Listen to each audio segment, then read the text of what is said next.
በእውነትም አልተዘጋጀሁም። ግን ምን አይነት ግጥም ትፈልጋላችሁ? በውድሽም አላገባሽም ያለው ገጣሚ ማን ነበር? በውድ እንትና ኤልያስ ኤፍሬም ነው።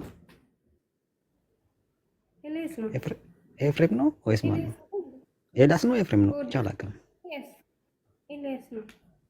እና እሱን እንደዛ አይነት ግጥም ነው የምትፈልገው? ለምንም ግን እንዴት ይሄ ግጥም መጣልህ? አይደለም ቲክታክ ላይ ማለት ነው ታውቂያለሽ፣ ከ3 ዓመት በፊት ግጥም ነበር እንትን የነበረው የምትሰማው? መስማት ሰማለሁ፣ አንዳንዴም ደግሞ አነብ ነበርና